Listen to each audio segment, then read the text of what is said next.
What is going on, everybody?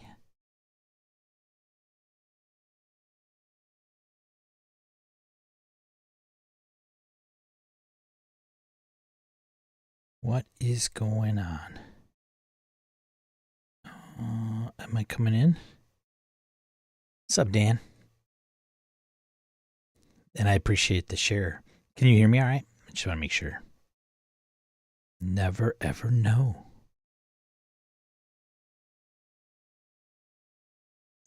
There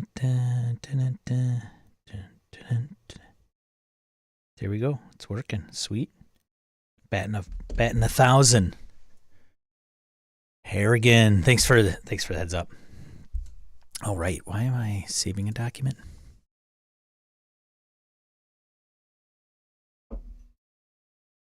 Grab your favorite cup of Joe. And if your name's Joe, don't grab him. That might be illegal. I'm changing things up for me personally, not the show. I'm kind of getting hooked on cold brew in a can. Why is that off? And because vanilla Coke, I can't. My body can't keep up that regimen. It's not good for you folks. Yeah, Owlbear Radio, BK Dan, Roger. Good morning. So my cold brew coffee. I'm not a big coffee guy, but it's tasty, and I need to put some cream in it, and it gives me a little juice. So I'm also doing like a smoothie, which really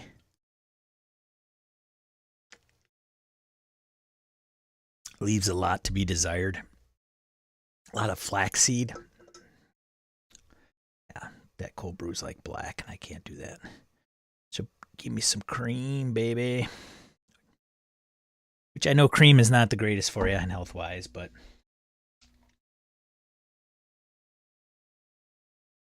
does make it tastier.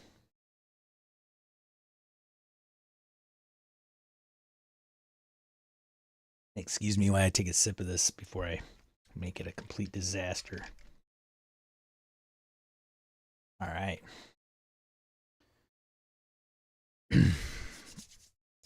How's everybody doing? BK Dan was on a little bit early.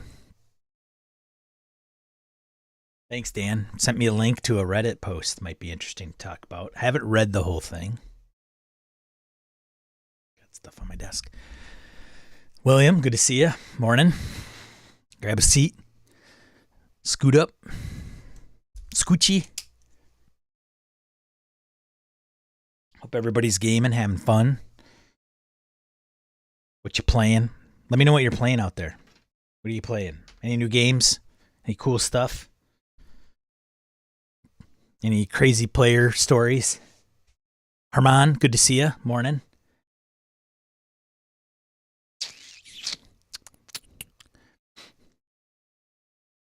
Zweefer Pathfinder 2E says, good to see you.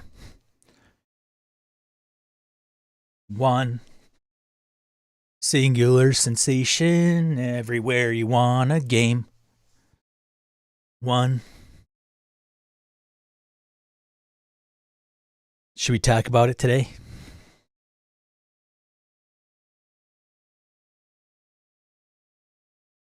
Got to talk about it.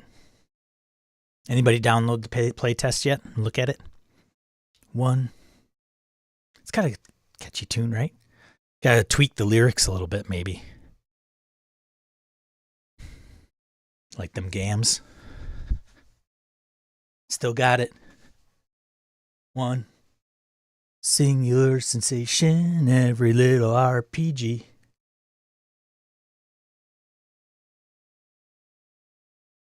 SW, running Southwest for your kids. Sweet. 9, 7, and 5. Oh boy. Brett, good to see you. Playing Alien. Are you playing Alien in the cinematic mode or campaign mode? Have faith. Have faith, Brett. You can do it. Embrace your inner colonial marine.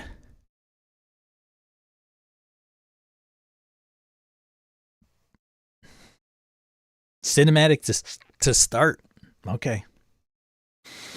Sweetness. Oh, I should probably schedule that session. The Delta Green game that's going on. And will it end in the next session? No. I kicked off Impossible Landscapes session 2 this week. I did record it. I can render it and put it out there. I got a lot of stuff to do. If I take all the content that I've recorded and try to put it out there, it would keep me busy for sure. What else? I'm going to see what I can do. I think I'm going to have to maybe sacrifice some of my,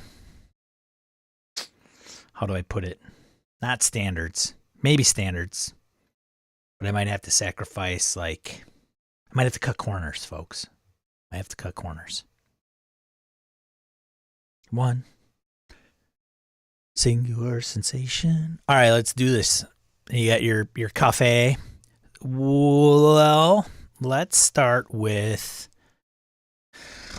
why don't we, where do you guys want to start? You guys want to just start print news? What's going on in the print news? What's been recently released? Let's do that. Check out EN World.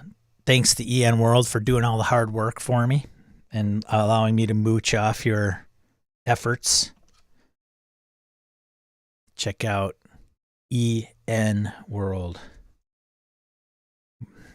A great source of news and updates in the RPG industry and hobby. RPG news is interesting. If you do RPG news as a Google, the first one is called rpgnews.com or something like that. And all the articles link back to EN World. EN World probably owns a damn site. So they just have another one that just links back to all this stuff. Regardless. So Rifts, baby. Rifts. Where are my Palladium people at? Rifts Ultimate Edition. Because Rifts in and of itself is not ultimate. Phil, good to see you. Might as well address the 500-pound gorilla news. Phil, only if you sing one chorus line. One. Phil McClory, every little step he takes. All right, so Rifts. People going goo goo gaga. And the Compendium of Modern Weapons, which I can only imagine what that thing is like. Well, I can imagine because it covers 450 plus weapons from around the world listed by country and type.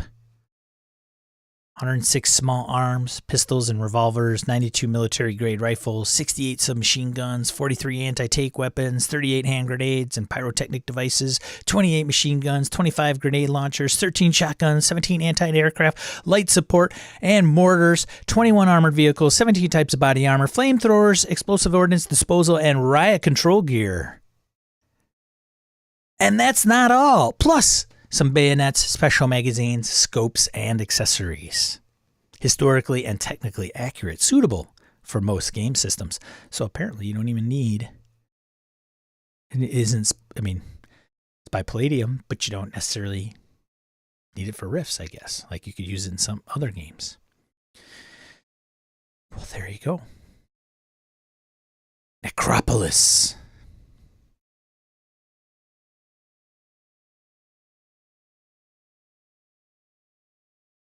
By the Frog God Games, by the Frogs, Ribbit. I think that should be their thing, right? Frog God Games, and then they should just have this little thing that said Ribbit. I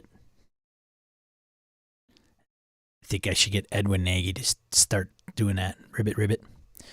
It's for 5th edition or S&W, of course, typical of those guys.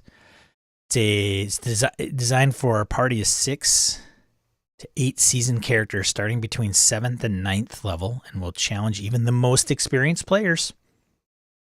It sounds like it'll challenge everybody in the chat room, that's for sure. You guys are the most experienced players. Based on an original work by Jerry Gygax. Jerry Gyjax. Necropolis is a desert adventure set in the triple kingdom of Kemet on the continent of Libanos in the Lost Lands. There you go. Looks like some more Ribbit material. Ribbit. Frog God Games. Quests of Doom. Quests. Or as my wife would like to pronounce it as, Quests of Doom. So when she asks me what I'm playing, she pronounces it like that. Enunciates it like that. What are you playing tonight? Forbidden Lands. Forbidden Lands. Quests of Doom for 5th edition. No swords and sorcery in that bundle there, folks. Call of Cthulhu. Cults of Cthulhu. So that's out and about. Out and about. You're welcome. I do like the look of that starter set than the previously released one. But I think they're the exact same. They're just the alternate cover. And it's a 40th anniversary. So if you're interested in Call of Cthulhu, starter sets, I think probably a pretty decent one. Book 1. Inside the box is Book 1, Introduction and Alone Against the Flames, a solo introductory adventure to teach the basics. Book 2 is the basic rules needed for starting play. And Book 3 are 3 starter adventures. Also includes 5 ready-to-play game characters, a.k.a. pre-gens, blank character sheets, 6 polyhedral dice, and handouts. Handouts always cool with Call of Cthulhu, right? Am I right? Ned Ryerson. Right. Needle-nosed Ned. Cults of Cthulhu delves into the human side of the dark and horrific world of those who worship the dead yet dreaming abominations known as Great Cthulhu. Inside history of Cthulhu cults from the Victorian era to modern day. That would be kind of a cool one. I haven't played a lot of Call of Cthulhu. I've run it. I like it. I only have the GM's one. What is it?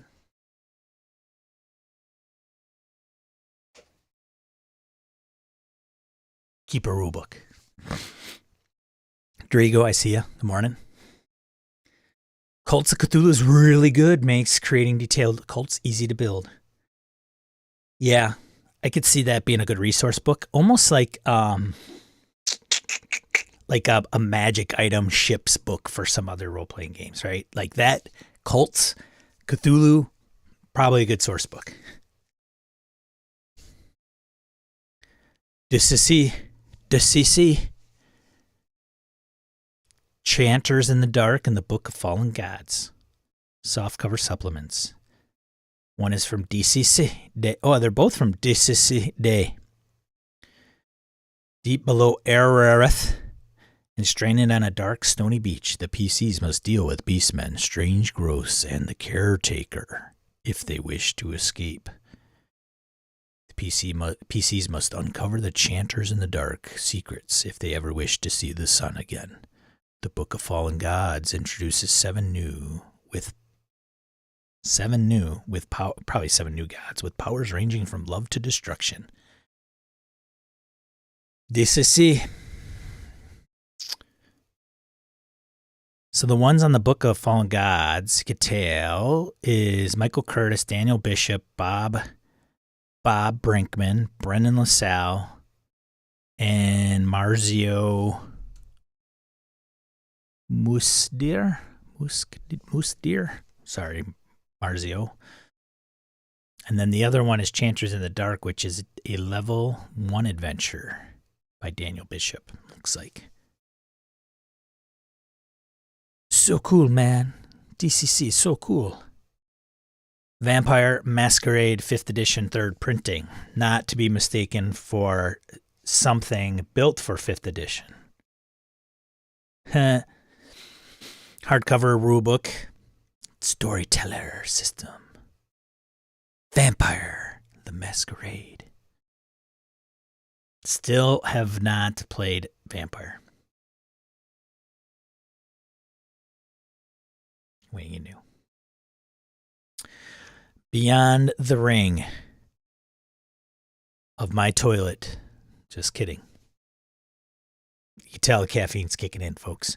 Beyond the Ring by Green Ronin, the Expanse role-playing game. Soft cover supplement. Soft cover. $35. Advances the timeline to the fourth novel in the Expanse series and details The Ring, a portal centered on an ancient alien station that connects to more than 1,000 other portals leading to 1,000 different star systems. Anybody play The Expanse? Try The Expanse?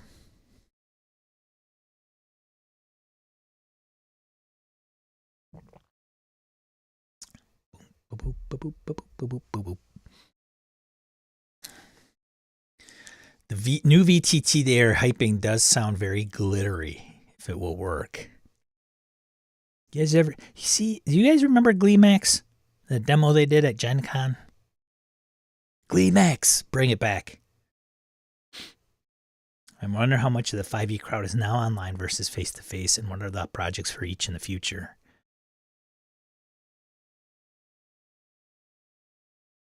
We'll get to that. Anyways. Expanse. There we go. That's all the stuff that's fit to print. Print RPGs. Crowdfunding news. Crowdfunding news. Crowdfunding news.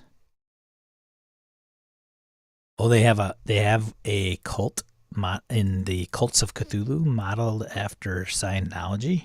Ooh.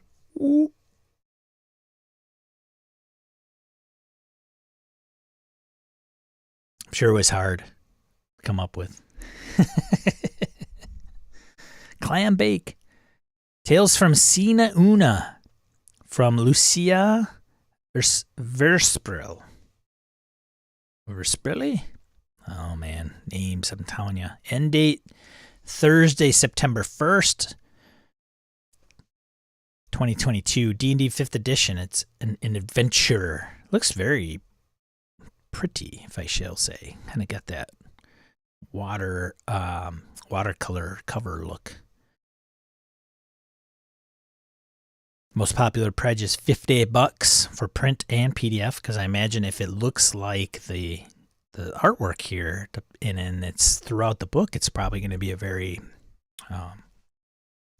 very cool looking book. Very cool, man. 200 pages of mythology and culture based on pre-colonial Philippines. Brought to you by a team of Filipino writers and artists. Interesting. Fully funded. That thing's good. 732% funded. Very cool. A Christmas Geek. Oh, come on. Dice the halls. Come on, nerds. Come on, nerds. Get your favorite nerds some polyhedral dice ornaments. Looks like $24. We'll get you the dice and the shipping in the US for a single D20 ornament. Oh, so it must be a little bit more for the whole set. Fully funded. Ooh, I wonder if these are like palm your hand. Oh. Each Christmas tree ornament sized palm of your hand designed to hang on your tree. Okay. You celebrate Christmas and the idea of ornamental dice for your Christmas tree appeals is maybe for you. You can get a single D20 for the full set. I'm just wondering if they're like, what are they made out of? Are they solid? Are they plastic? They can't be glass. Got a weird, maybe I don't know. You don't want them to break. Over the Troll Bridge. Explore new worlds from creation curation. Down we go is the system. It's an RPG zine. Play as a troll living in a city floating over lava. The machines that keep you afloat require loot to operate. Fortunately, you have doorways to many realms to collect that loot and keep your home above the lava. It's a family-friendly RPG, 24 pages plus a cover employing the Down We Go system of D20 and D6 mechanics. Brian Collin of Vast Grim worked with his children to design this RPG. Oh, that's cool.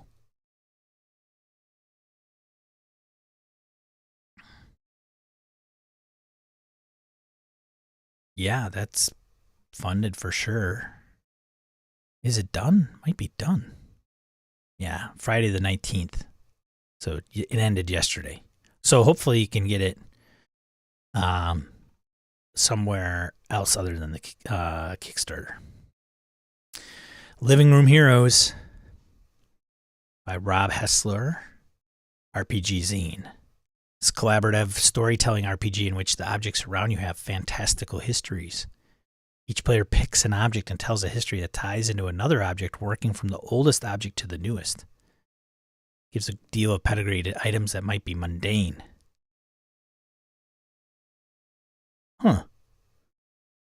GMless. You go around your group working through the different pieces of history, rolling for twists and prompts to keep it interesting. Got a little Baron Munchausen maybe behind it. Interdimensional shenanigans from Zine Quest. Nerdburger Games. Original system. Want to explore the many dimensions of science fiction dealing with zany monsters, aliens, and experiments gone wrong, inspired by a less toxic Rick and Morty. This rules light RPG keeps the fiction first. From Emmy Award nominee Craig Campbell.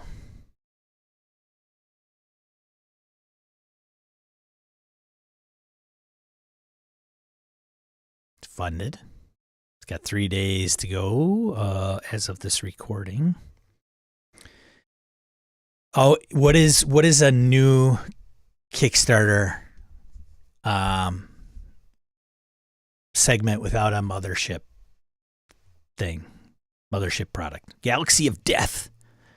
Volume 1. Adventure Bundle up for Mothership. Adventure Bundle. RPG zines. $15 shipping and handling for the PDF and print versions of all 3 zines. So you've got Miami Laser Cutter Massacre. It's the middle one, if you didn't get that. Hyperdrive Degeneration. It's the left one. And Lair of the Biomancer. 4 spreads offered across 2 front and back pages. Each has player maps and GM-specific information elsewhere, so the adventurers get the information that they need without getting more than they should. Plots include escaping a planet in crisis with stolen prototype lasers, waking from cryo sleep with an experimental drive that is taking you through hell unless you can get back to real space, and one in which you're hunting a future Dr. Frankenstein's lab of secrets and horrors. There you go, Mothership fans. Anybody know about the update on Mothership? Has Sean and the folks put out an update? I think I've got my Kickstarter emails filtered, so just wondering what the ETA is. The Broken Cask Society, adventure and feast in this RPG for one or more players. 1 player. It's an original system powered by the Apocalypse elements. Core rulebook, $10 for the PDF and POD versions. Fantasy Foodies Fairy Far. What? Fantasy Foodies Fairy Far for Fascinating Feasts. This RPG turns a simple idea. You are a great lover of great meals, journeying great distances just to eat well. They stole my character. In my D&D Eberron game, I play a food critic. GMless RPG can also play solo or with a group. Travel to an inn, a pub, a tavern, or wherever and order. Come hungry, for the journey and the meal are your rewards. It's funded. Get that. Get it, get it, get it. 3 Pillars. Reimagining of D&D 5e by Bryce Curtis Miller. Interesting. It's a zine, $5. Looking for a revised 5e, Harrigan? One that rebalances class abilities, weapons damage, creature stat blocks, and more. All changes born of a data analysis perspective. If you want to see a new take on 5e, one offered as 4 PDFs, this may be for you. If you're interested, check out the campaign page for a preview link. It's funded.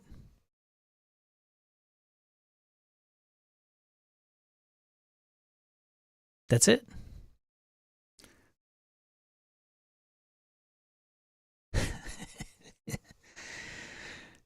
We've taken out, we've kept the skills. Looking for a revised version of 5th edition. We took out all the skills, made armor class really easy, kept the core abilities, and made it a 1-sheet character sheet that resembles something like basic.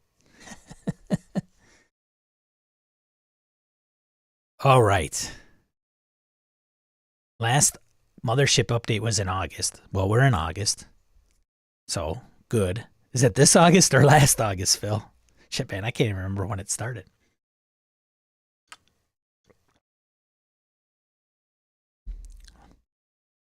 Early August. Okay. Well, what's the deal? When was that supposed to be delivered? Phil's on Toronto time. Canada's in a different, like, dimension, so time, space.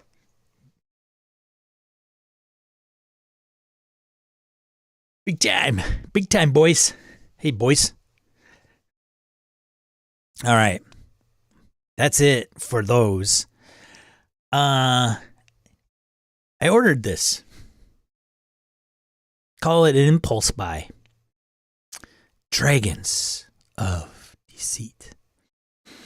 I think it's out there. So I think I can get this on Monday.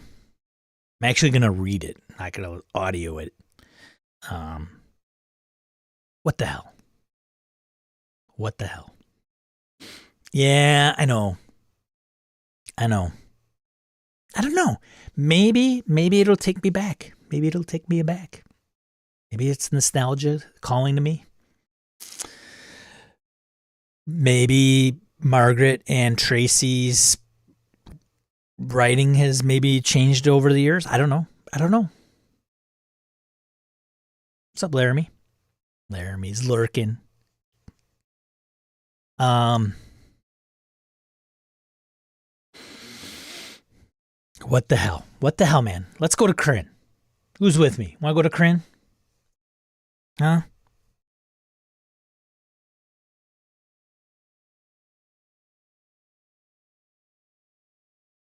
What the heck? I have not read. I think I started the Black Company in audio. Just audio books, and I've mentioned this before. Audio books for me in the fiction can't focus well enough. Hopefully I can stay awake reading it. Never had this problem as a kid necessarily. It's one as an adult. Maybe I got to drink my 5 things of cold brew coffee.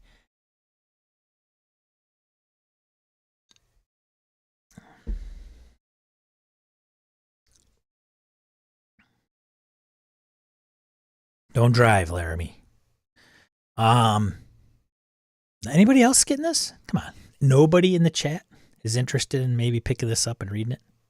I know Gabe lurks, so I'm not going to call him out. I don't know if he's in the chat, but a literary guy like him, I know this is at the top of his list. You know. Why not? Right? Right next to Howard.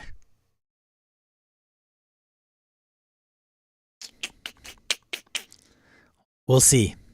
Is it a beefy book? I don't know. Sometimes they put a lot of, some could get pretty big. I don't know what the page count is. And Dash on it. If Joe Manganiello endorses it, I'm on it. I literally just called him out. Fair. I just didn't want to know if I didn't know if he was in the chat. That's a faux pas. You're not supposed to do that when you stream. If there's somebody in the chat, you're not supposed to go in there and go, "Oh, welcome." I'm completely just not knowing if he's there. So sometimes people are like, that's what they want to do. It's Tasselhoff Burrfoot. Yeah. Put him on. He's like the C3PO of all those damn Dragonlance books.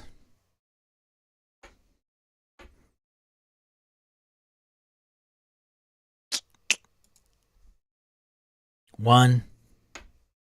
Singular sensation. Every little step Watsy takes. One. Singular D&D anywhere you wanna play. I'll fine tune that. I'll tune that up, put it out under Creative Commons. I know a lot of you. Here's the thing with 5th edition, and when we talk about it, and I say we as the collective community, right? And I say collective community as in you guys, the people out on the Discord, BSers, things like that. Is many of us take 5th edition for what it is. Some of us think it's a fine game. Some of us aren't fans of the game. Many of us, I think, from the interactions I've had with many of you, usually end up running it or playing it because that's what our group wants to play. That's a very strong thing, I think, in our circles, is that we are, some of us poo-poo it a little bit, but, that's fine. But many times, a lot of us play it because our friends want to play it. And we're like, okay, fine. So we kind of acquiesce. They don't want to play Forbidden Lands. It's not their jam. It's D&D. 5th edition specifically. I put it out on Twitter to try to get an idea of people who just... Here's the thing with Twitter. I never articulate myself well enough in a tweet because I always end up getting stuff that I'm not going for. I'll give you an example. And if you're in the chat and you reply to my tweet, it's not to call you out necessarily because I know I worded it a little wonky.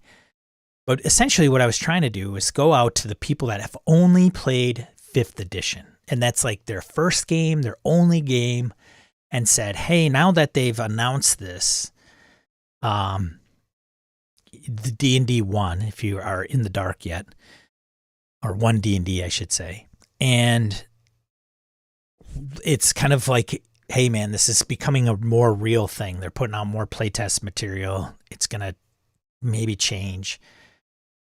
Are you now open to trying a different game, or are you going to kind of stick within that space, regardless of what they do? Like, is that like, or it's kind of like 3 questions, actually. Are you going to stick with 5th edition and, new changes be damned? Are you going to move to the new one regardless, because it's just Wizards putting it out? Or are you going to jump ship and still be able to play? And I say jump ship, but hey, I haven't played other games. Newer, that's not even accurate.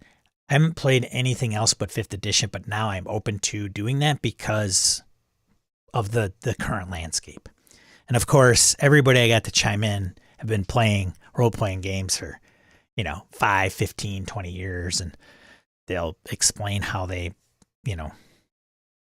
why they chose 5th, and then they've played other games and stuff like that. So that they're not my target audience. I'm talking about the folks that my first game was 5th edition.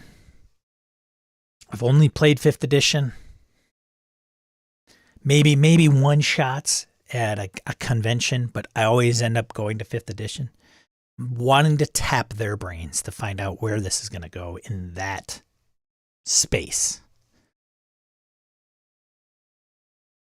I don't, Phil might have saw the tweet. I don't know. Phil has, Phil and I follow each other and stuff. So anyways, Phil says, my group only wanting to play D&D at the table face-to-face kills me, drives me nuts. But you do it, okay, right? I mean, what are you going to do? In Phil's case, he plays with other people like us. Laramie says, my perspective on 5th edition, I'm not the target audience, and that's okay, which is a good point. I also have I would consider him a friend. And he is a big DCC guy, a big 2nd edition guy, and a Call of Cthulhu guy. Those are his 3 games. I'm not going to call him out by name in the stream, but those are his 3 games. And he was like, okay, one D&D, why should I care? Why should I look into it? And will it offer anything other than what 2nd edition and DCC offers? And he's like, I already know the answer. So he's kind of putting it out there. So I'm like, all right, I'm going to bite, right? Because I think, and I like this guy. I kind of do this in jest and tease and be the devil's advocate, right? I'm not trying to purposely troll. Okay. But here's the thing with that mentality. It's like, how did you get to DCC? It wasn't the first game that you played. If you had that mentality, you'd still be playing the first game you ever played. So who is this? Like this, I think it's interesting to understand the psyche of some of the gamers that we are, right?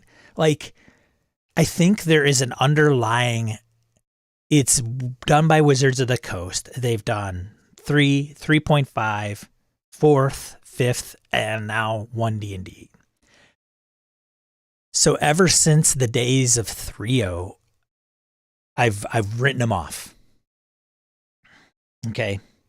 I've written them off, and somewhere in the mix you go, this DCC thing, what's that? What's that about? I'm going to check into that. What's this Rangers of the Middenvale game about? What is that about? And you check those out, and then you get hooked on them, right? Or appreciate them for what they are. And because it's put out by Wizards of the Coast, we write them off. I mean, what if they were to put out the next DCC? What if they were to put out the next Forbidden Lands game? Now, we all know that that's a bit of a stretch, of course. And I'm being a bit of, hyperbolic, I guess, in that. But we don't know necessarily. But if it's the spirit in which it's being designed, and that is not what we're jamming on, that's okay. But I think it's just strange to me to say, well, they're not going to offer anything that I'm ever going to really be interested in, so what's the point? But if I had that mentality for since I started AD&D, I wouldn't be playing Alien. I wouldn't be playing Call of Cthulhu. I wouldn't be playing Delta Green. I wouldn't be playing.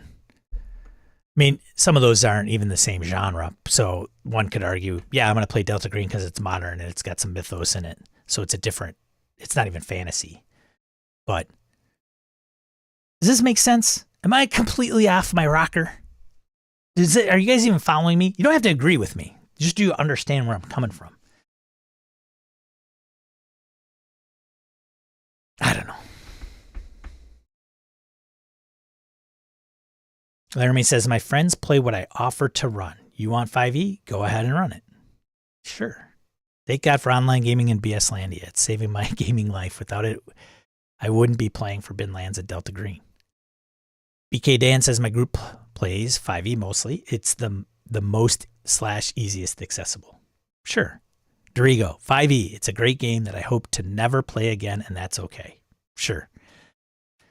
Phil, that's a solid approach, Laramie. Agrees. The problem with that for my table group is a bunch of us are good DMs, so D&D is easy to run and facilitate. Laramie says, will 5e have the staying power as 3e? And if so, who is the next Paizo? Interesting. Who knows? Yeah. Yeah. I think the next 5e is Wizards. Like, I think they're not gonna. Would they sunset it? Could they have? I don't know. I don't know if the landscape is going to be the same where they just kind of can it necessarily. I don't. Maybe. BK, I'm gonna play it. Maybe only to try it out. Fair. Phil says, yeah, it's probably is. I should be less cranky about it. They're a solid group. I just think we're missing out on what could be other things. Yeah.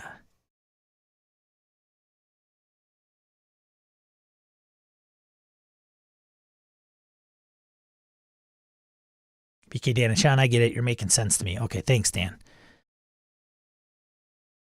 It's just, it's like turning away the food you've never tried and you've only been eating, I don't know, blended peas since you were a baby. Like, I just like, you gotta, So I think it's just, you don't have to want to even express an interest. Like, man, I got so many games. I'm good. Like, it may be a fantastic rule set.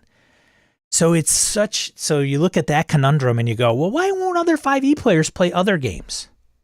And it's almost like the same reason some of us won't play 5th edition. Like, the similarities are not lost on me.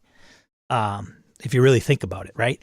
Like, I could say 1D&D, okay, I probably won't pick it up. I don't know if I'll read the play test. I probably won't, participate in the feedback. I'll probably stay in the loop just to understand what it's all about, because it's, people chime in on, Twitter and social media, and, the sky is falling and it's the end of civilization as we know it, all the way to this is the greatest thing since sliced bread. I can't believe there's been any other game but this. Like, it's going to be all over the place. And I think it's interesting to just keep in touch with that, because it's a huge juggernaut. And frankly, aside from just the rules and the playtest itself, they've got a lot of other things going on, like the digital, they're talking VTT.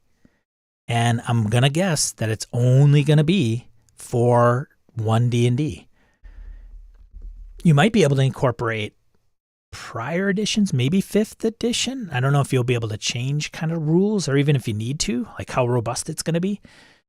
But it all is one thing under the biggest role-playing game producer out there. Nobody's doing it like they are, because they've got money and they've got a lot of people playing their game and buying it. So it is interesting to see where it goes and how it impacts the RPG landscape. But if I say, like, and somebody could, why aren't you trying it, Sean? I don't know. I don't have time. I've got all these other games that I enjoy. It's another rule set I need to learn. Sound familiar? BK, did you get a chance to read that Reddit link on Twitter? No. I haven't, Dan. I got it up. We'll go over it. I haven't read it yet, so it'll be a surprise to me. Because I'm guessing what you say, or some of it's in there, right? So I did get it. This is it. You guys probably can't see it. Yeah. So this is the Unearthed Arcana. This is the first. Here, download it, check it out. Let us know what you think. Feedback is, I thought there was something. There was a date. Like, feedback is they want it up like September. I might get in on all the updates, like the email list.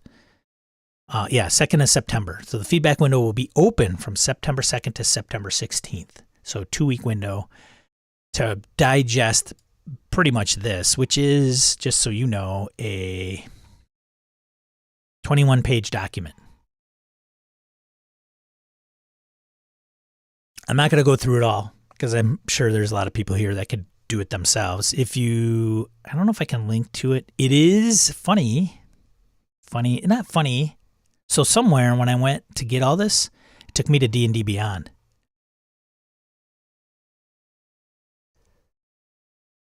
D&D Beyond.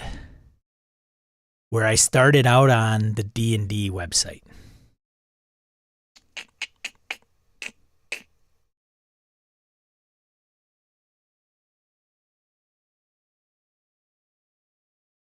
They've got Hasbro G.I. Joe dollar books.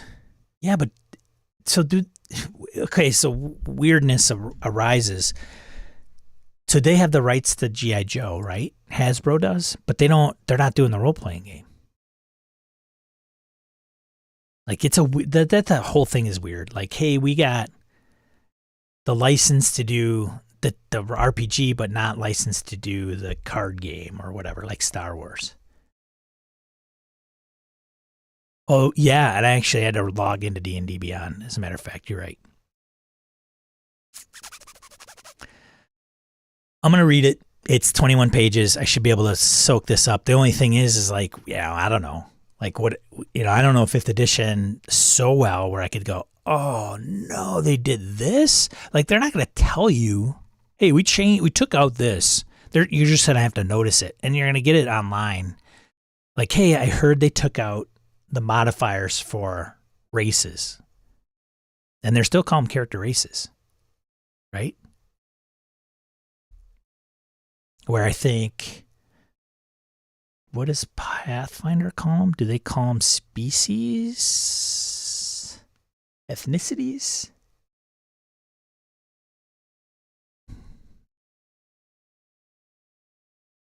But I think they took out modifiers. So, yeah. Okay, I'm not going to go through this, okay? All right? But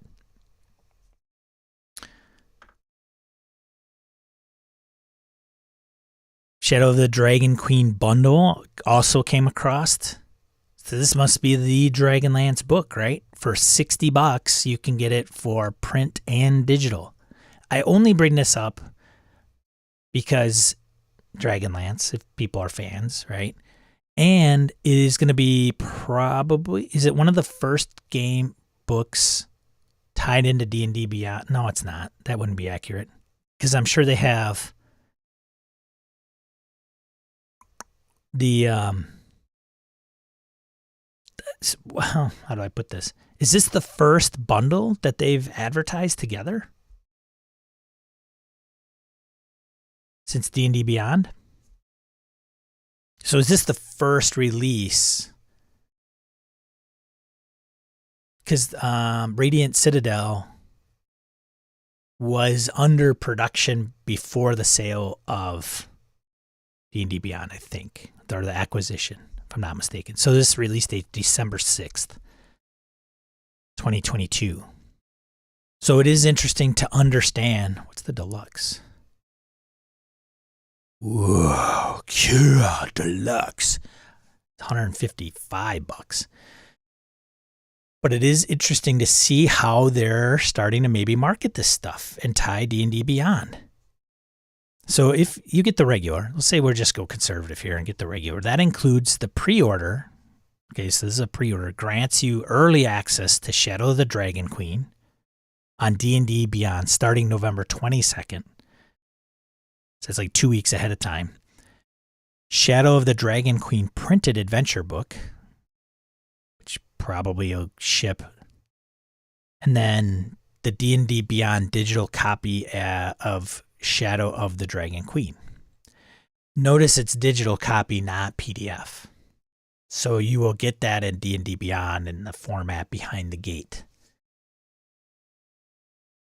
And then there's the shipping costs for US, free on orders over $100. Otherwise, it's going to cost you about $13. Canada, Hong Kong, Australia, and New Zealand, you're looking at $43 American dollars. And then everybody else, you're looking at $83 for shipping. Wow. Wow. So, I got to check in on Zigga. I haven't seen him peruse the Discord for a while. I hope he's okay. So he's in Slovenia. Guy, if you're playing role-playing games in one of those countries, I got to imagine you're like devout, because you're paying a lot of money for an RPG.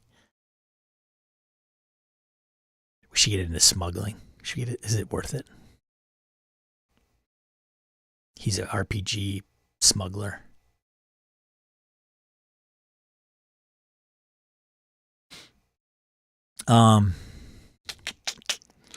But you know, $60 for a book and the digital version. Never buy direct, wait for it to land at a local shop. Yeah.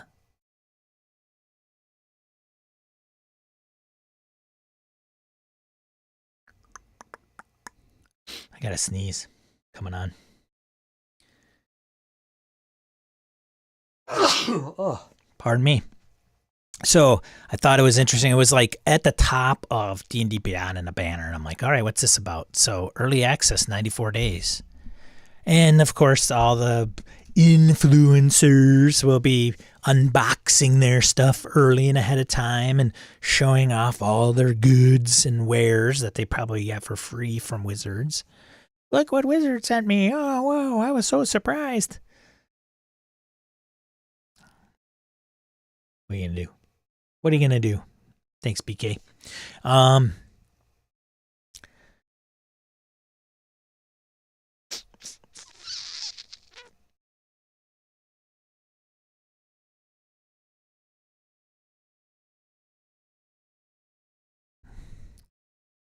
I probably won't get in on this.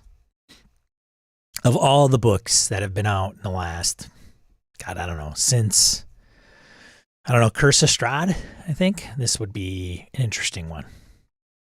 But chances are I probably won't run Dragonlance. All right, here's the thread. BK Dan sent this over to me, and it's about the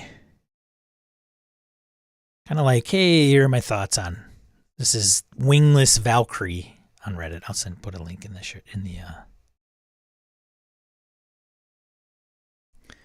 my thoughts as a veteran dungeon master on the 1D&D playtest material.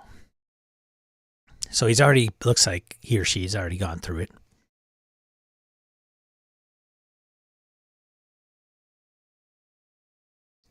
The expansion on backgrounds is superb. So backgrounds never really felt important outside of starting gold and a tiny boost to your character sheet. I'd agree. I haven't had, hey, Farty, I haven't had a lot of people like that, you know, they fill it in. It may not play a part in how their character works or what they lean on.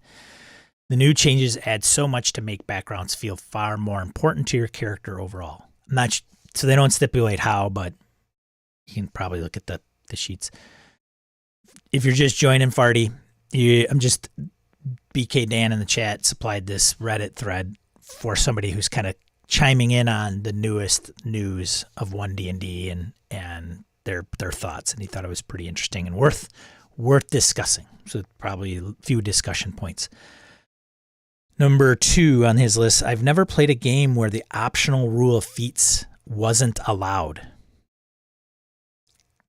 Everyone uses them, so it's awesome to see Wizards wants to make them a staple in a big way. They allow so much more creativity with character creation. It's amazing, and Lucky is no longer broken. Huzzah. Zero Theory. It is Saturday. Welcome. So some of this is going to pertain to those of us that have run 5th edition or we associate with friends, gamers that have an appreciation for 5th edition and the new 1D&D. Because you know what's going to happen? Some of us are going to have a group that wants to try 1D&D, and we're going to go, no thanks, or okay, I guess, and then we'll end up having to understand some of these changes. On the third one, he puts down, many dungeon masters have been using the natural 20 and 1 auto succeed or fail rule incorrectly for several years. So it makes sense why Wizards would just make the misunderstanding the new rule anyways. I will stand behind that if the character can't do it, don't make them roll for it. How have people been misusing it? Is that on skills? Do you guys know?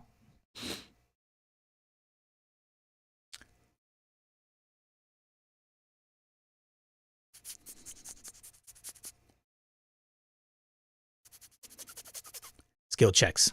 Yeah. Right. They don't.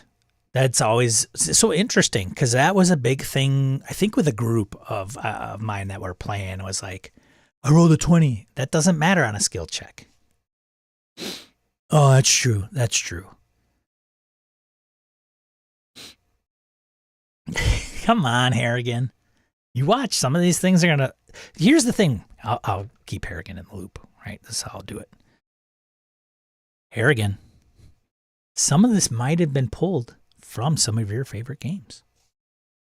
Just saying. So I'm relying on you, Harrigan, only to pay enough attention to call that out. To say, hey, wait a minute. That's exactly from this game. That game does it already. Oh, okay. All right. Good. Maybe I'll check out that game. So you are a corner advocate for other games. Wow, that I didn't realize that a lot of those DMs are like, oh, it's a 20, yeah, you automatically succeed. That's no. All right, next one. As a forever DM, critical hits being a player-only rule rubs me the wrong way. Oh, so I have understood this. You guys will love this. I haven't looked at the playtest rules, but my understanding is that players can only critical hit monsters. Monsters cannot critically hit player characters. Dudes, I'm telling you, there's a movement, okay? There is a movement against us as game masters, a movement against dungeon masters, against referees, keepers, handlers. There's a movement. It's either going to be AI, it's going to be rules, it's going to be something. They're trying to limit our powers. And I will not stand for it. We got to stand united. Okay? We got to interlock our arms, create that barrier and say, hey, we're game masters. We're players at the table, and damn it, we want to have fun. And if that includes having rules that allow us to critically hit player characters, then dosh gone it should work both ways.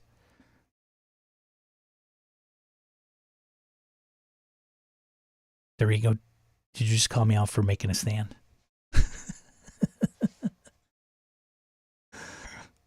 Yeah, man, Phil.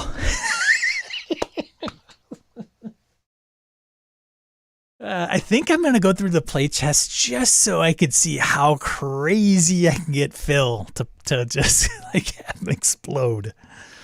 All right. Yeah, that's what I heard. I heard that they took away critical hits. So he mentions it. Critical hits being a player only rule rubs him or her the wrong way.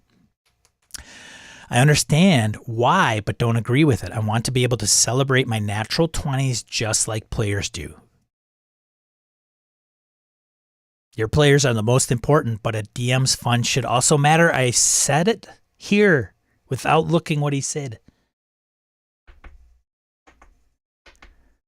Do they also say, hey, DM, can you also let the dragon do 10d20 damage if you want? Because they can.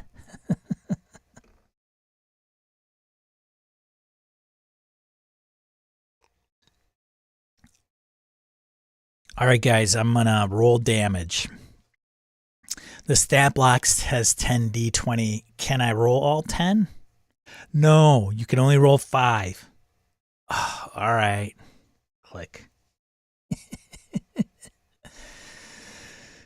All right, here we go. Having all the spells separated into different lists for arcane, primal, and divine is a really good idea.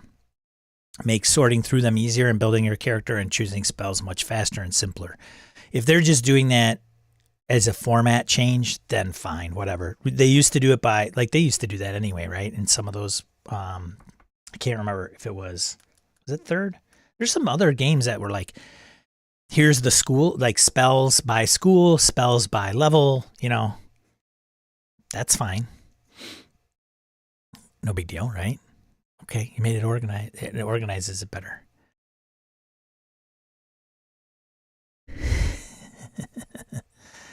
Player characters, next one. Player characters gaining inspiration each time they long rest and roll a natural 20 is a dope idea that I fully welcome. They're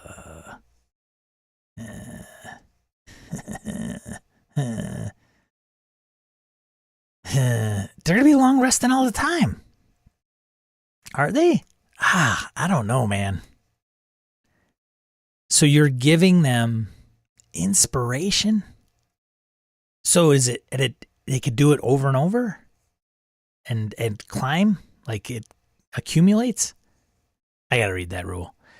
I personally have been using my own homebrew rule for inspiration, but this is an awesome way to go about it too, especially with the musician feat.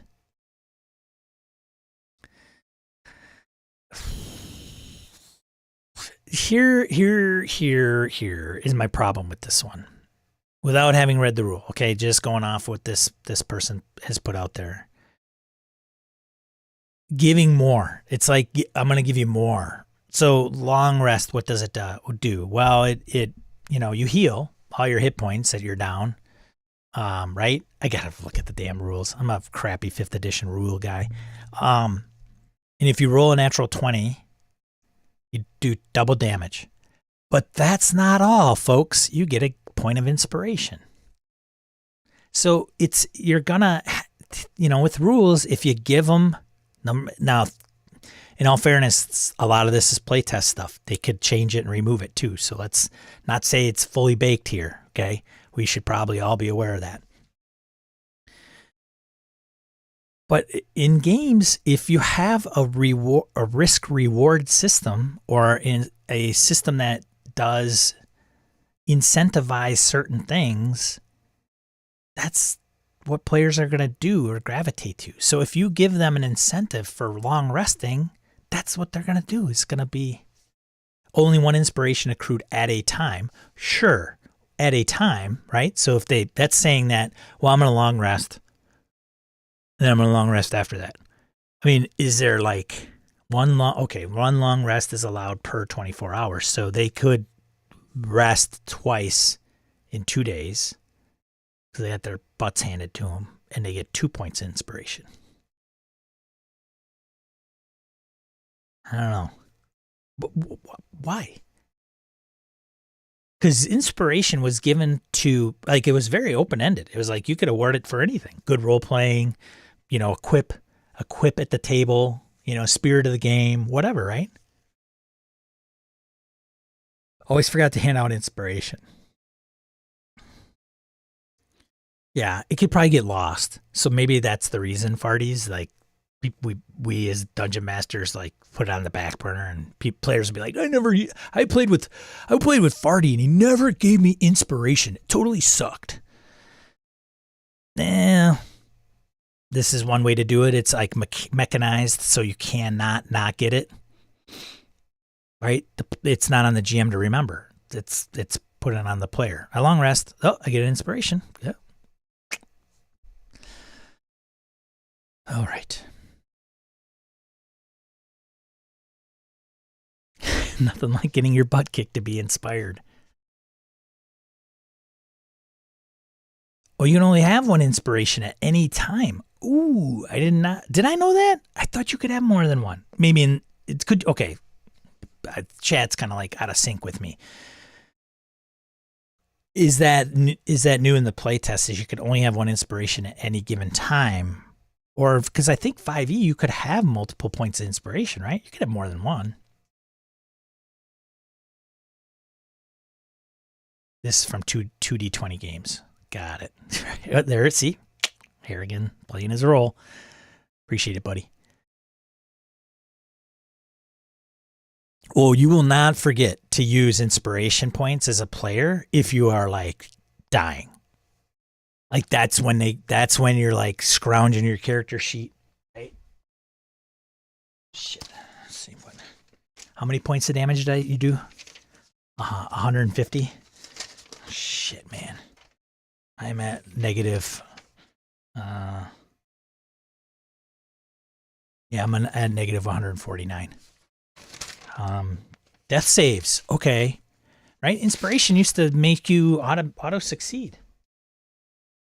Or say, hey, I got one inspiration point. What can I do to make it at one? I can make it at 1 hit point. What's up, Shane?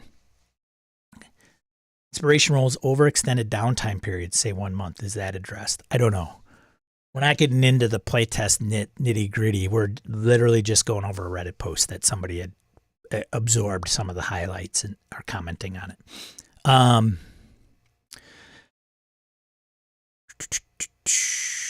Last one they put down was, lastly, I'm happy with the changes they made to the races, especially the Dragonborn breath weapon.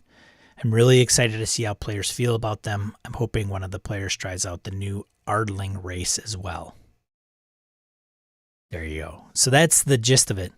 BK, I was hoping that this person was like going to comment more on like just what their take was on some of the other things. Like I think like the digital VTT or some of the they're prognosticating what some of the paths that Wizards is pursuing based on some of the announcements. But this is good.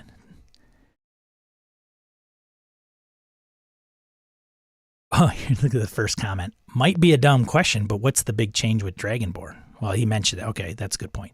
So second one, they get dark vision. The language doesn't specifically say they don't have tails. Breath weapon is an action, does a 15-foot cone of 1d10 plus PC level damage. And then scales match your damage / resistance type. They nerfed the breath weapon and gave them dark vision.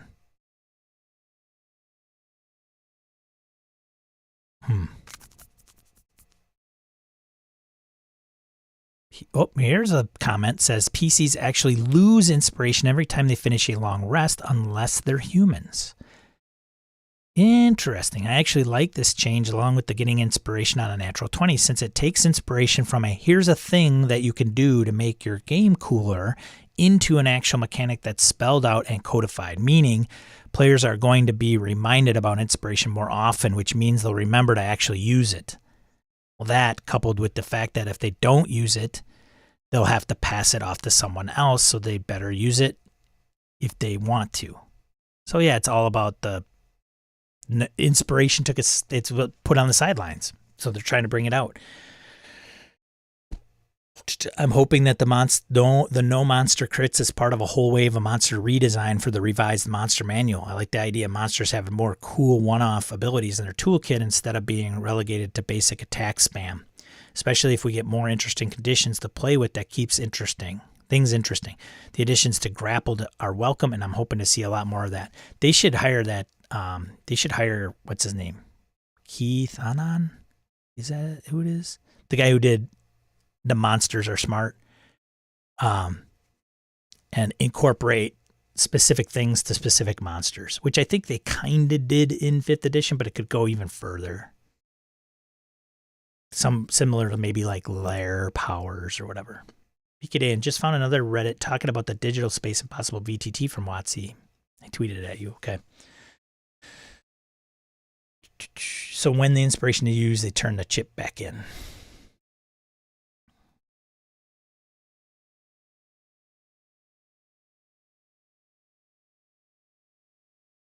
All right.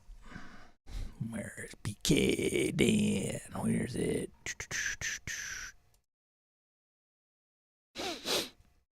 I should really hang out on Reddit more often. Why you should splurge and get OSR print products. Oh boy. Do I have your attention? This is chimeric design.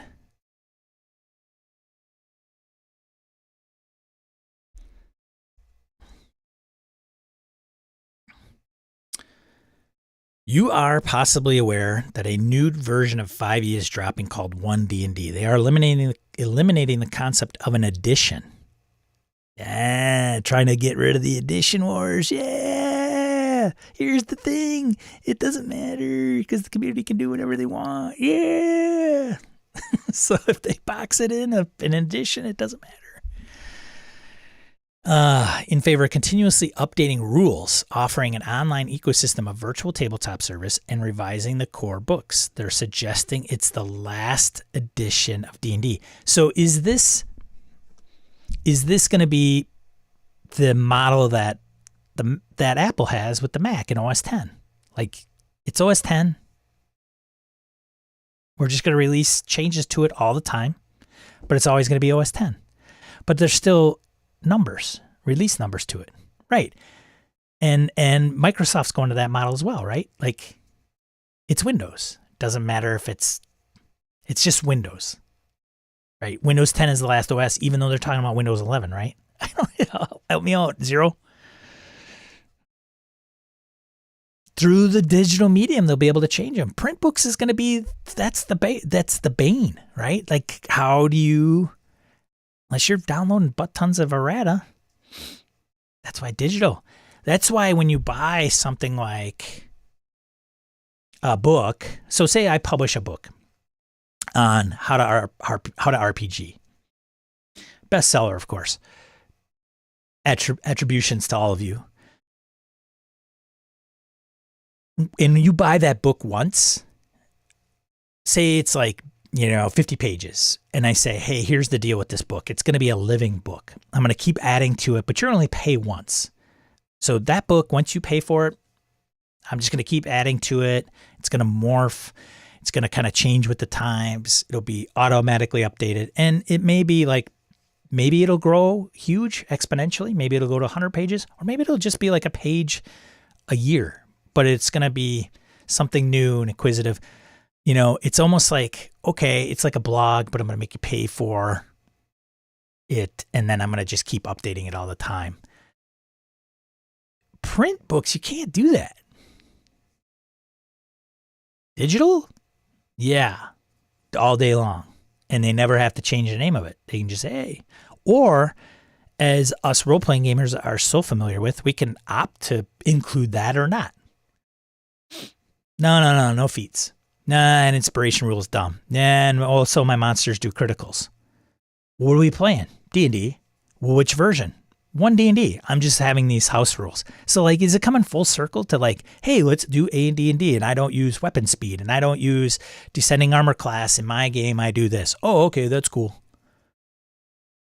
Oh, and by the way, I have weapon proficiencies, but I thought that didn't come into second edition. Well, no, but I use it anyway. I created my own. Cool. How's it work? This is the way it works. You're proficient in 2. You could pick. And here's the breakdown. Finesse, heavy weapon, light weapon. Pick one. Anything outside of that, you get penalized -2 because you're not proficient. You have a non-proficiency penalty. Oh, okay, cool. All right. Seems pretty straightforward. You know what I'm saying? Like, it's such a, the more things change, the more they stay the same. I don't know. Yeah, in my opinion, that's what I feel, that WotC will totally eliminate print entirely. Zero says there's been talk of the online digital subscription model for the books, which sounds scary to me. Phil says maybe WotC is gambling that digital is the future and books aren't. So monthly subscriptions is going to be the major revenue stream. Right? Foundry, love Foundry. Buy it once, kind of done. Like, if that's like your, your welfare and it's a one-time deal, I mean, I would like to help the developers at Foundry and say, okay, hey man, become a patron. That's one, maybe it's like in the Foundry model, right? So if you're not familiar with Foundry, it's a virtual tabletop. It's really good. You get it, you buy $50, you get a license and you can download it. And then you can install it locally or in the cloud, or you can use it hosted somewhere. And then the hosting costs you money. But once you own a Foundry license, then you have license to use the software. But how does that person who develops and has maybe a team or wants to grow the business in a consistent manner? He has a Patreon, and that allows us to choose, I guess, as consumers. We could say, well, I'm going to buy it, and once I buy it, I'm done. But because I know it's good, I'm going to be a patron. And full disclosure, I hope I am. I'm a patron of the guys that do Foundry. For that reason, like I want them to put out releases and update it and make sure it's secure and all this other stuff. So, I mean, it's the least I could do. And even if it's like $5 a month, it's better than nothing, which is, just buying it outright. So, Apple makes money in the computer space, their hardware, but they have supplemental model, like they make money off of every app. If you sell an app, they take 30% or whatever like that. So they have a different revenue generation model where hardware is it's expensive. Your opinion of Apple aside, okay? Whether you hate them or like them, I'm just talking about their business model, okay? Because they've done things a little bit differently than more of the PC space, because it's all under one ecosystem. If you take something like Apple, who's had that same vision way back when Jobs came back the second time and saying, hey, this is, everything is going to be connected. And it's going to be very easy because you're within the Apple ecosystem. You're not like a PC where, Dell's making the computer and then Windows is the software with Microsoft, and then you run into compatibility issues sometimes, drivers and blue screens and all this other crap and compatibility issues, although, all due respect, it's come around quite a bit over the last 20 years. But if Wizards is going, we could be that Apple component if we set things up properly, why wouldn't they? So the subscription model moving to digital, if they're not going to be doing print books, how does that impact local game stores? Local game stores aren't making money off RPGs, right? Their bread and butter aren't RPGs. I mean, that's why they don't want to stock up on a bunch of product that nobody's going to buy. Fate, right? Insert any new OSR, Neo OSR type games, PBTA stuff. They put those on the shelf. They might sell them if they have one single copy and that one single person comes in. But there's a reason why they got all the D&Ds in there, and maybe even the Paizo's. Some Modifius, but I've gone into some big role-playing game stores. You're not going to find all the stuff that we all enjoy. Like all the Free League products not going to be all on the shelf because they're in their particular market. That's not going to move, and they can't afford to keep it on the shelf. O365, perfect example too, right? Like Microsoft's woken up. Like Ballmer's gone. Probably one of the best things that probably has happened to Microsoft. Going to the cloud and O365, if it's just that recurring revenue model. Because some people, I say that you and I are, hey, I got the book. I'm good. I could play all these games. I got all these games on my bookshelf. I'm good. Brett used to say it. I am good until the end of time with all the RPG material I have. If I wanted to run every single thing I have, even without a supplement, if you have just the core books, you can run that thing forever. Just put your brain, put some stuff on paper, go nuts. You don't have to buy anything else ever again. Core books. And that's not going to keep companies afloat. Or it's the hobby piece, right? That's the real small publishers, they've got them out there like Knights Black Agents or, Pelgrim Presses, Green Ronines. They'll put out some books, they'll sell it, it'll spike in sales, and then it'll probably taper off. And then people will still buy those over time. I mean, there's plenty of people in the hobby that are like, what? Fate? Oh, this is awesome. How this just come out? No, it's, when did Fate come out? 10 years ago? Oh, it's been around for like years, ages. Really? I'm just knowing about it now? Yeah. Oh, that's cool. I bought a copy. Cool. So yeah, boop. Evil Hat, sells a copy of Fate.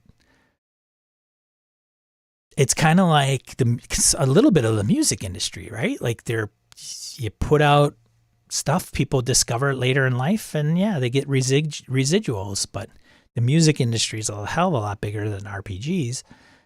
So some of the smaller shops can kind of get that residual income over time with their products, I'm sure. And keep in mind, I'm not a publisher. I'm not not any of that stuff, and I'm just pulling this shit out of my butt.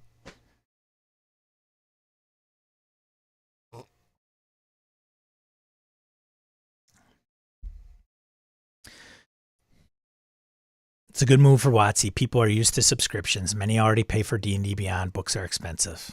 Yeah.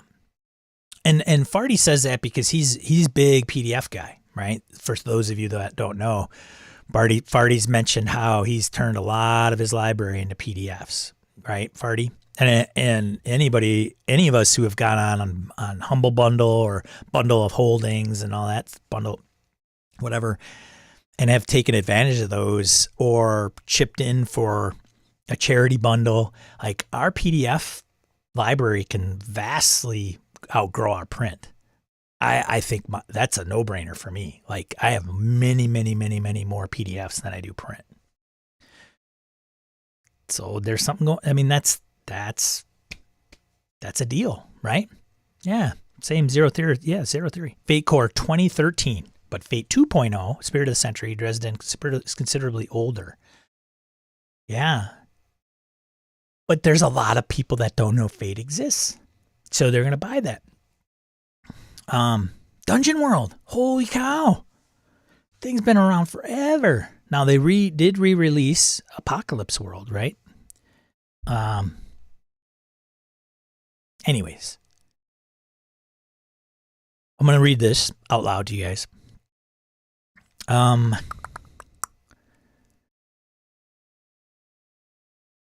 know a lot of people here don't care about WotC D&D. See? There you go. Target audience. But what I'm interested in thinking about is where WotC D&D is headed, for what that means for the TTRPG people who've opted out of their great reset. Fantastic. This person's kind of one of us, right? Thanks, BK, for sending this. To understand what's happening, it helps to look at academia. Oh, now we're comparing to bringing in academia. Some folks in the chat have an appreciation for academia. Publishers realized their biggest competition was the previous editions of their own books. Students would buy used copies even if previous editions that were similar enough in order to make lots of filthy lucre.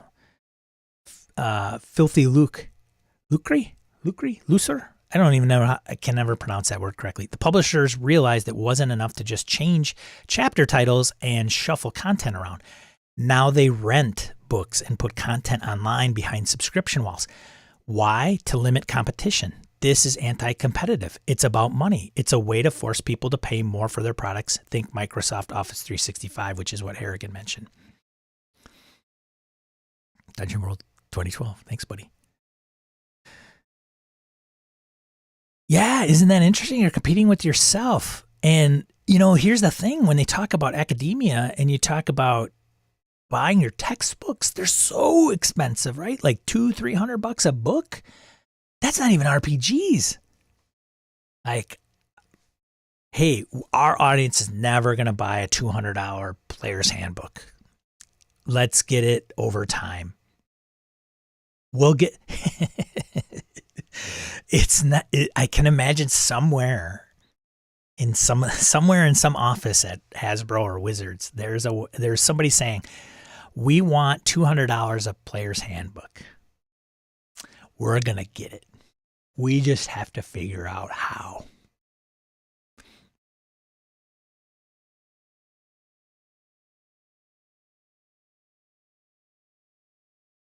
All right, I got an idea. Why is WotC doing what they're doing? They are embracing the product as a service model and eliminating the competition from their own past book releases.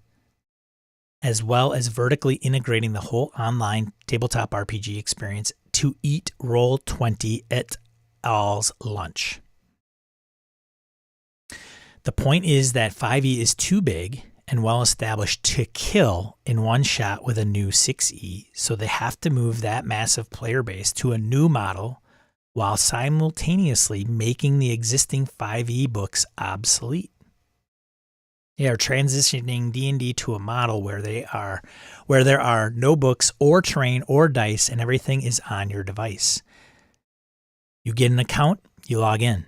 Everyone has their virtual tabletop open. There's nothing in meat space. No dice, no pencils or paper, no books, no minis.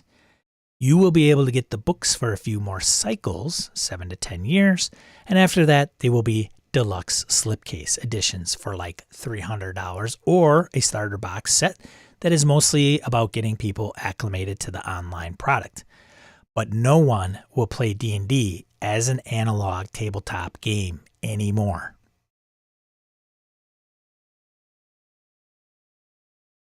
Woohoo! And who's going to go kicking and screaming? So once a sufficient number of people are plugged into this new product, they'll quietly stop with the books. Why publish books? So this is a thing too. An aside. So when we talk about, this is like Wizards, right?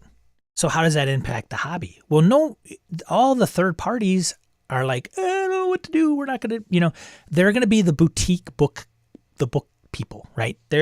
Wizards is like the brick and mortar buy, right? Barnes and Noble, we can't make any money. Nobody buys our books. Boom, we're going to close all our stores. Or Borders, for that matter. Borders is gone. Barnes and Noble is still around. But people like books. There's small bookstores in your community. Maybe they're eccentric. They're small. They have, you go there, you smell the bookstore. It's the feel of it. But it's, mom and pop shop. They're never going to be explosive. They're never going to be, hundreds of copies for you to buy. It's going to be maybe niche. And I think that's some of the role-playing publishers that are going to be out there. However, you look at Demiplane and they say, look, you guys can't do what Wizards is doing. There's no way. You'll never get there. But we can help you. So we can offer that and partner with you because you have the content. We can be the delivery mechanism. Demiplane. There are no dummies over there. So once a sufficient number of people are plugged into this new product, they'll quietly stop with the books. Why publish books? A $30 to $50 book sits on your shelf forever. The D&D service will be whatever, $8 to $15 a month, plus the texture packs and add-ons and supplementary content.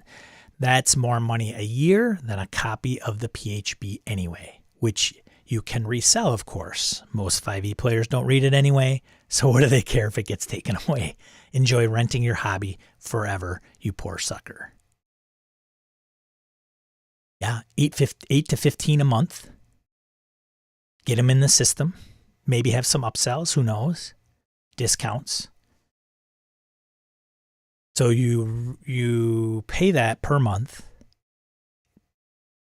to gain access to the base or whatever that is, and then they discount the digital content for whatever. They're going to make money off. So what's the recoup of cost, right? So if they were to do it traditionally, like this person said, say you bought the Player's Handbook cheap off Amazon for $30. In 2 months, they have recouped that from you. And then every month after that is an extra 8 to 15. And they don't have to sell another book. They got you.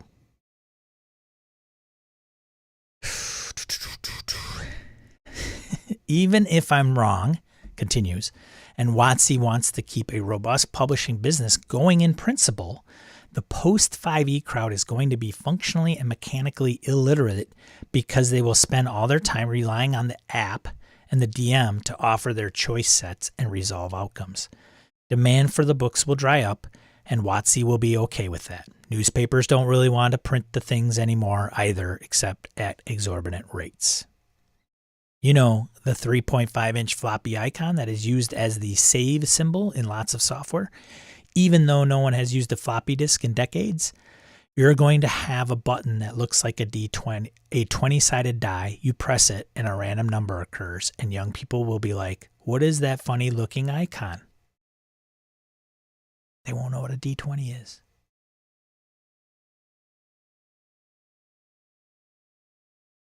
I'm pointing this out to say, please buy print OSR products. Okay. This is a public service announcement brought to you by the OSR for People, OSR for People PAC, Super PAC. First, the creators benefit from your support, but the OSR experience might increasingly refer not just to the rules system or play experience, but to the physical reality of the experience. Dice, pencils, paper, minis, humans looking at each other, books. A real shared experience that isn't a commercialized thing intermediated by WotC, but a spontaneous and creative experience. Whether you use Theater of the Mind or minis, that's about to vanish with D&D in the next 5 to 10 years. And D&D is like 90% of the TTRPG market. If you own the book, no one can take it away from you. No one can quietly change your digital copy because they don't like the mechanics or ideas. It's a piece of real art that you can appreciate in a world where everything is disposable, and companies see it as their right to edit culture whenever it's profitable or convenient for them to do so. In the future, digital things will die constantly. They will be even more disposable than the cheap plastic garbage that has flooded our lives and environment. D&D rules will become an ever-changing set of patch notes of nonsense. Competing products will rise up and die out, and nothing will mark their coming or going, like so many dead digital worlds whose servers have been shut off forever. Damn, I'm starting to freaking... He's bringing me down, man! But if you have the book, it was real. It happened, and it can happen again, just the way the author intended and the way you remember. You just need some dice and friends and imagination. Long live the OSR.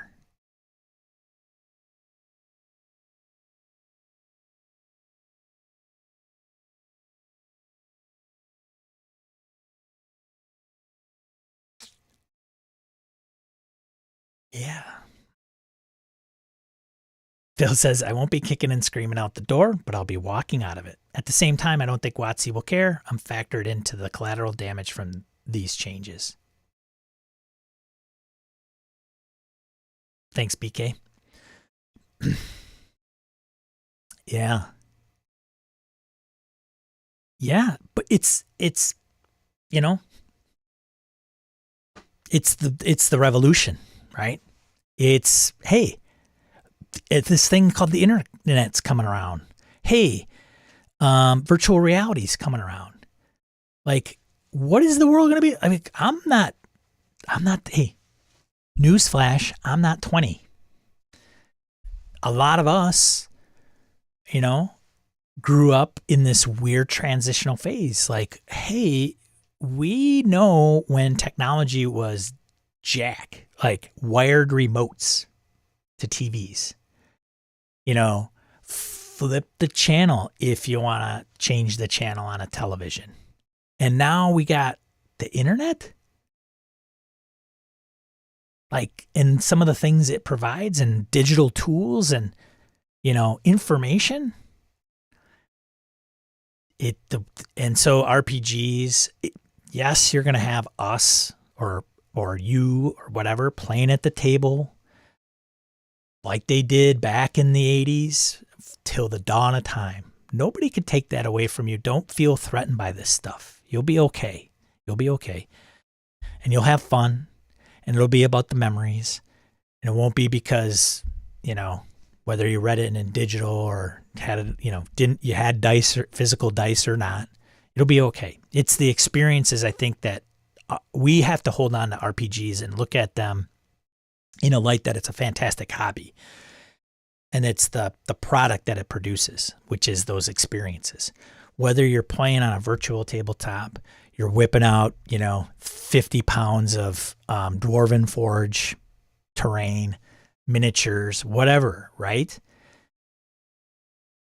We get too fractured sometimes as a community, and we just have to understand that common thread is that we're getting together, we're having experiences through a shared experience that has to do with a fantasy world that's made up, and how that's facilitated is going to change for everybody, or be different.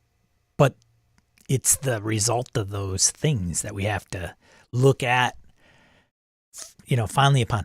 If we were at a convention, say we were, at Gen Con one year in 2035 or whatever, and we were talking about let me tell you about my character story, and we removed the medium from the details, that's the deal. So you can talk to somebody that's at that time 20 years old, and you can talk to me when I'm 100 years old, and say, that's great. You had fun. It was, that's awesome that you had that story. And that's how you guys handled it.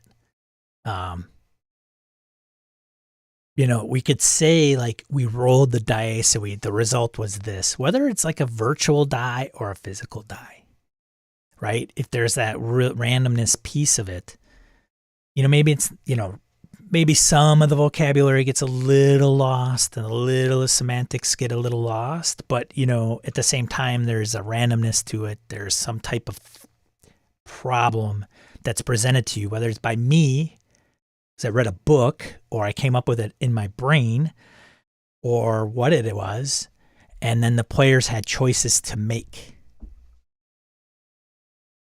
So I think that's what we don't lose sight of, and say we don't want to get on the bandwagon of saying, this is all garbage, and you're not playing a true RPG and blah, blah, blah, blah, blah, blah, blah. Because here's the thing. We could still get people that are like wanting that experience that haven't had it, right? There are folks way younger than me that have never seen analog music. Like, it's all been digital ever since they've been alive. Can you imagine that? They don't know what an 8-track is, a cassette tape, a CD. That music to them is where they go on Apple and they buy it and it's downloaded and they listen to it. But some of those folks are like, wait a minute. What's this album shop? What's an album? A turntable? Wow. It's got that little, it's weird. You can hear that little crackle when you first hit the needle onto that vinyl. What? That's fantastic. And you get this big, huge square album case that's got the art on it. And liner notes. What? This is awesome. That's some of the opportunity that some of us can provide to folks that haven't experienced that. But the curve isn't, it's not a huge curve. Like, hey, yeah, you grew up in the D&D Beyond space. Okay, great. You want to try out this other game? That's fine. You could still get some of the books, references. We sit down at the table, hash some stuff out, have a good time.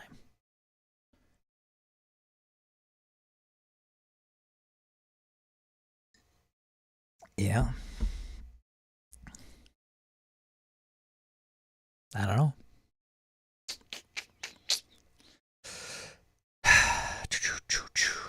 Farty says tools will be developed from this that will make the game easier to run and play. This will be a good thing. It'll be different, but many of us that are worried may end up using these tools for sure. Yeah, perfect example is online gaming and VTT. Yeah.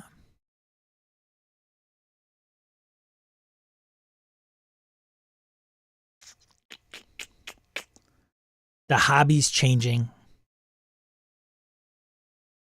So what? Guess what? Everything's changing. It's not bad. It's not bad. Nobody's going to come in and take our books. Might be harder to find down the road. Who knows? Maybe we prefer the book piece and we don't want the tablet and paging through it. That's all right. All that is okay. That is all okay. Man, you'd think the world was burning down with some people.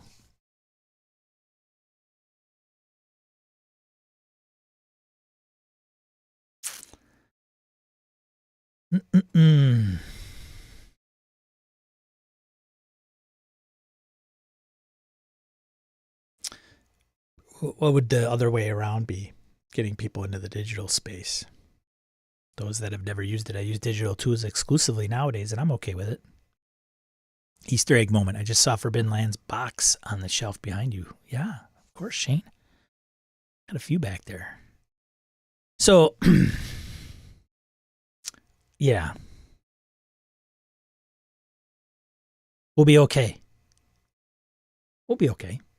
I mean, just imagine the bookshelf some of these guys have. Like, when Brett and I were talking about, what was the episode? Unloading RPGs, getting rid of them. I don't remember. And I did a tweet that said, like, purging RPGs, purging your collection, getting rid of stuff you don't play, you know, whatever that is, whether it's to recoup cost, recoup space, you know. Law Dogs on Twitter. He's a big RPGer. I know he chimed in on that. And he was like, you know, I think he was being tongue-in-cheek and saying, hey, that's sacrilegious, whatever. You know, I don't want to put words in his mouth, but it was something to the effect of, you know, if I buy RPGs, I never get rid of anything, which is fine. But many of us have tons of freaking books. Like, are we really worried? That much? Like, we've got, again, games we can play till the dawn of time, and we got tons of games we haven't touched.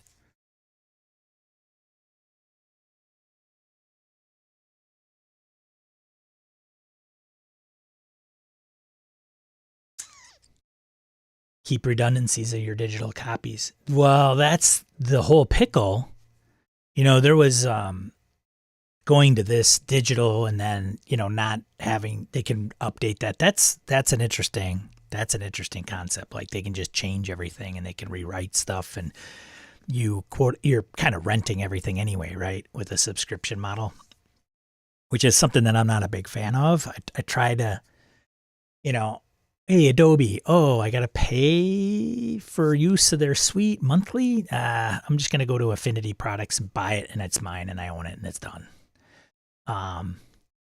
So there's something to be said about kind of owning that product.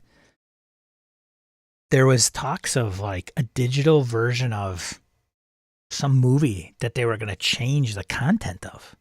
So if you say you go to iTunes, Apple, Google, whatever, Google Play, and you buy a movie to watch it, Spider-Man, whatever, and 3 years down the road, the company changes the content. Now, you could download it and it's yours, but if you got DRM involved and all that, right? Handshot first. Good. Yeah, Matt. Good to see you. Yeah. Handshot first. I want the Handshot first version. Well, Star Wars nuked it. Now you can't find it.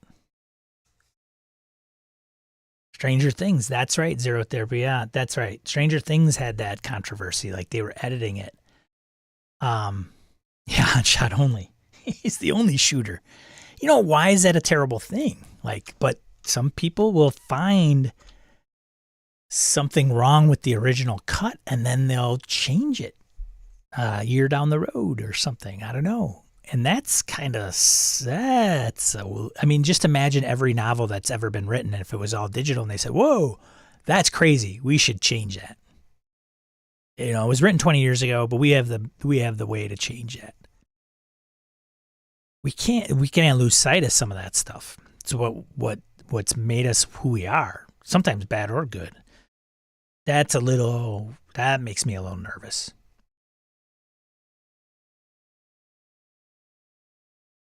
Disney on Disney Plus did that with the kids movie Bluey and with Splash from Tom Hanks. Yeah. That's and do they tell you that the difference, right? Shakespeare editors are coming. That's the thing that probably makes me the most nervous. But it's Wizards of the Coast, it's D&D. You know, there's the good and the bad. 21st century book burning. Book burning's a little harsh, right? It's editing, right? It's changing the narrative. So it's not a matter of getting rid of it. You know. And some people will be like really up in arms about some of that stuff. And some of it may actually be good, right? Like, I don't know. That's a whole nother topic I don't want to get into, but that's the thing that I would be the most nervous about is like, okay, digital copy's fine, but then, 6 months of how I was playing the game has changed. And it's like, what? I didn't know this, or what? Why has it changed? But it's, I don't know. RPGs are weird because we're kind of we're instrumental in what becomes of the product. We have a say, kind of. Because let's face it, anything they put out in a digital product, we can just say no. I don't use that in my game. Sorry, it's an optional rule. It's since the dawn of time, since the dawn of RPGs. We can just remove rules.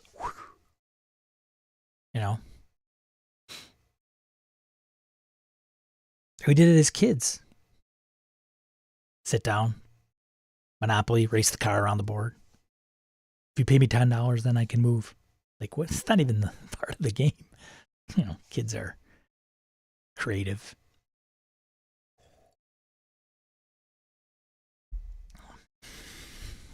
But yeah. Well, we didn't even go over the actual press release of what they are doing.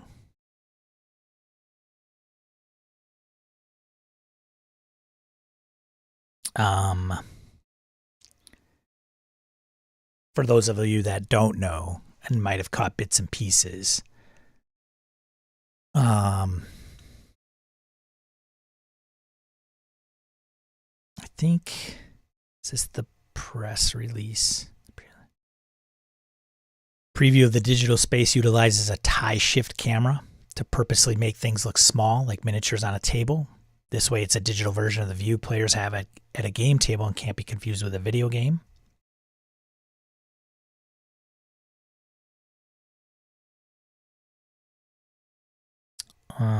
Backgrounds, alert. Like, I'm trying, like, where is, I thought I had no, booger. I had like, okay, this is kind of the deal. I'm sure it's like, hold on, let me see if I got it here. No, I didn't. Oh, maybe this is not it. What?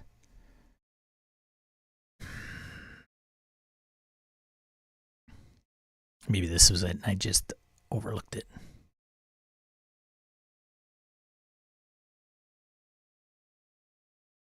Live stream. The big announcements. One D&D initiative will define the design philosophy of D&D. 3 pillars: D&D rules, D&D Beyond, D&D digital play. There's a PowerPoint at WotC with that in there. It's not going to be a new edition. Core books are being rewritten and reprinted. There you go. The rules will mostly stay the same. So, like, yeah, keep those core books, man. Play test will be live, which is out there with character origins, which gives the playtest rules for race and background. This is the page I wanted to kind of go over, but D&D Beyond will now include digital and physical bundles for products, starting with Dragonlance in December. So get used to that. That's the deal. Some people are like, "What about the friendly local game store?" They're not gonna be a resource for D&D. Maybe they do the limited, like the cool print editions, like the alternate covers. But again, I don't think they D&D is not keeping the local game store afloat. The D&D play experience is a virtual tabletop built in Unreal Engine 5. Specifically to create the feel of playing on a tabletop using 3D models that look like miniatures and terrain that looks like miniature terrain through the use of tilt camera effects. The current intention is to sell ready-to-play adventures with terrain, miniatures, and everything else needed, but that can also be disassembled and the components remixed and rearranged to create customer adventures. The footage shown was of the pre-alpha, meaning the software is in very early stage development. What's up, Orcus Dorcas? You have to do rewind on this one, buddy. So, yeah, it's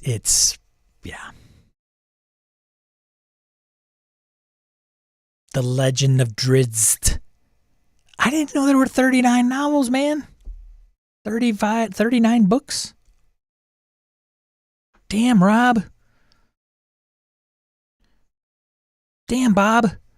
The other big news was the product announcement's first 35th anniversary of Legend of Drizzt franchise.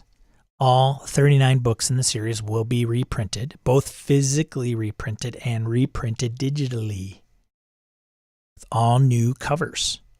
New webcomic is coming. Drizzt. A visual dictionary book full of art and lore.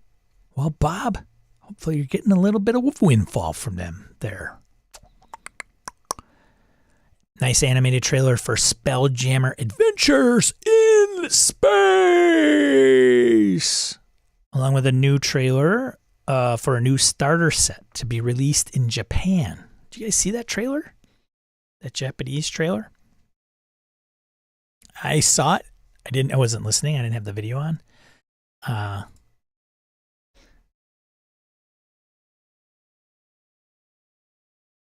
Because I've got to imagine that Japan is probably not huge for D&D, right? The next big release announced, well, technically it was announced back in April, but now we have more details. Dragonlance, Shadow of the Dragon Queen, Dragonlance Warriors of Krynn. 228-page adventure and campaign setting book like previous releases. Characters from 1st to 11th. The adventure will take place during the War of the Lance, focusing on other parts of that conflict that weren't documented in the novels, really focusing on the world at war aspect of the setting. Rules will be included for Kender, Knights of Solamnia, the Tower of High Sorcery, and it's all good stuff. I liked that stuff when I was reading the books. Draconians, yeah, man. Updated version, by the way, that will distinguish them from other humanoid reptilian races like Dragonborn and Lizard folk. So here are some of the releases. Planescape, a year from now. Planescape, a Phandelver campaign in the summer.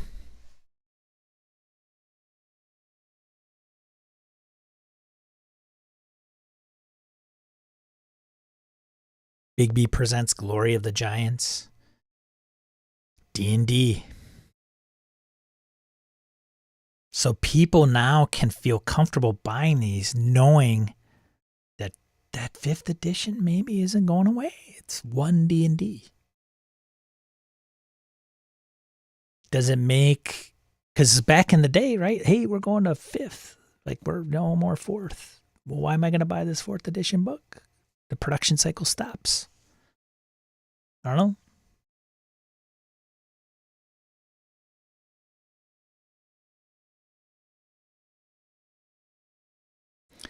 Let's close out. Look at that Planescape.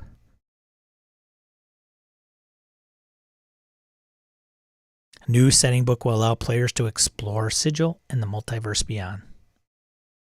Also, like Spelljammer, this will get a 3-book slipcover box set release featuring a setting book, a bestiary, and an adventure, though whether or not a DM screen will be included has not been announced. Embracer Group. Missed this one. You guys hear about this? You know who the Embracer Group is? They're the ones that own Asmodee. So you thought Asmodee was the big one. Embracer's bigger. They own a lot. Almost went to work for these guys.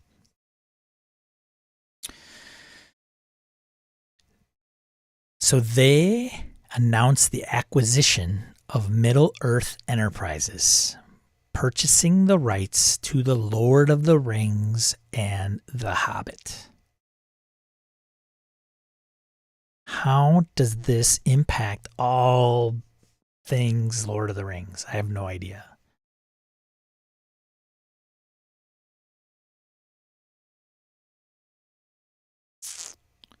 They had announced the acquisition of several Square Enix studios that included the rights to Tomb Raider, Lara Croft, Deus Ex, Thief, other video games, because they have video game companies underneath them. A couple. Purchase of Middle-earth Enterprises gives the company ownership of all movie, video game, tabletop game, merchandising, and other associated rights to the novels of J.R.R. Tolkien, The Hobbit, and The Lord of the Rings, and matching rights to any other literary works in Middle-earth authorized by the Tolkien estate. What? How much money did they pay? For an undisclosed amount. While this will not end licensing agreements in place already, such as Free League's license for the One Ring and Lord of the Rings RPG, thank you for answering that question, it does bring into question the long-term status of the license with Embracer Group owning the RPG company Edge Studios throughout their ownership of Asmodee. Or Asmodee.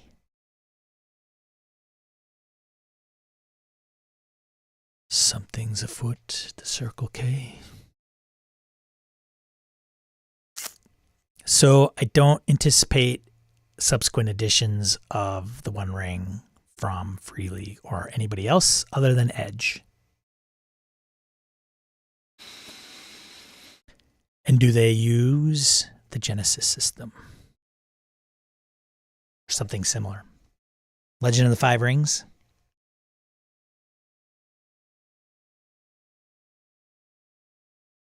How long until we get new versions of the movies? I don't know. Who knows? I'd be surprised if that's one thing the Embracer Group I don't think is involved in is movies, right? They don't like own a studio, a movie studio, right? Who knows?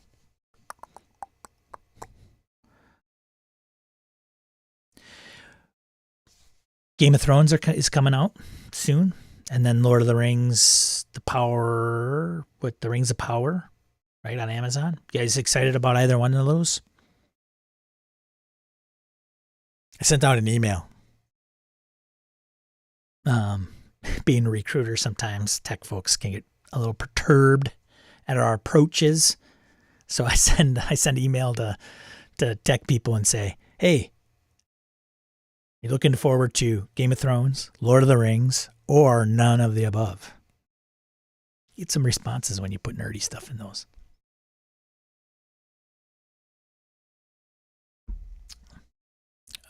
So what do you think, guys?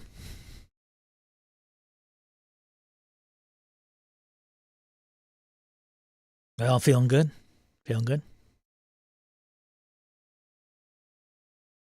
We'll be okay. We'll be all right. Nobody's gonna game that how else to frame it up other than game? Right? Farty's got it. Hashtag nailed it. Just game. Plenty of people out there. Plenty of different games. Hell, you can even solo. Duet game. Sorry. Why are you apologizing, man? I have to edit an episode of GM Mastermind that I recorded this past Tuesday with a certain Brett and Anthony, aka Runeslinger, and we talked about story as product and story as byproduct. So kind of what I consider in the ethereal kind of space of RPG discussion, right? It's interesting. So I'll be getting that out. Patrons, I'm hoping to get that out today or tomorrow before I have to release it on Monday to the public. So, yeah, that's what I have. And then I've got some other things to do, like prep for my Impossible Landscapes game on Tuesday. Still playing Forbidden Lands. Played Thursday with the group that we've been going on for, God, what's been on a while now? A couple of years, maybe? Is that right? I'll have to double check. So things are good in this neighborhood. I hope you're gaming much. If not, you need a break, that's okay too. Sometimes we get a little burnout. We need a little resting of the brain. Let's put in the creative juices later. But if you haven't already, join our Discord. You can go to gmmastermind.com or how to RPG. I don't think I have a redirect, but gmmastermind.com/Discord will get you there.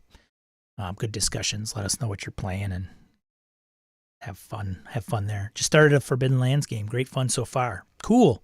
Are you running, Matthew, or are you playing?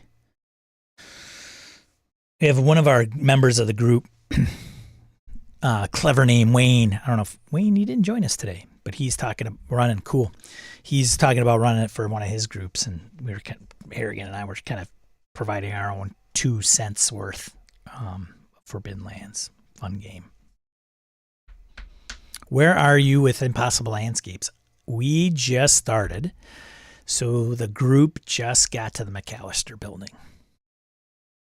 so not very far. They've run into Daniel, and they're like shaking him down. Early 2021. Okay, yeah, that probably makes sense. Yeah, 3 campaigns. So I'm gonna go and let you guys get to your weekend and have fun and relax. Spend time with whoever you'd like. Makes you happy. Check out his artwork in the basement, Phil. Oh boy. Yeah. But hey, give me a like and subscribe, obviously, if you haven't already. And I don't know if you can comment. Comments, I guess, are good too. I mean, here, I'll give you something to comment on. Do you think you'll ever run one D&D? I know a couple of people are like, nope. But think about it. You got players or friends that may be interested in doing it. Sometimes all right, fine.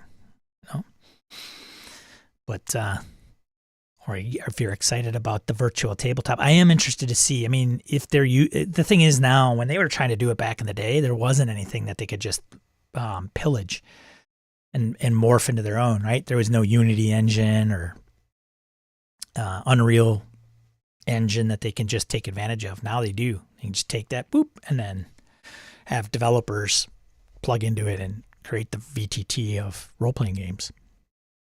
So it'll be interesting to see what that looks like. And I don't even know if they put a launch date out there. It's in a pre-alpha. So it might be a year or two before that even thing sees some screenshots. Who knows? Be interesting, though. Hey, Gleemax. Always remember, never forget. Gleemax lives. I'll let you guys go. Remember, be a positive force in the tabletop RPG hobby, and hope to see you next week. Ciao.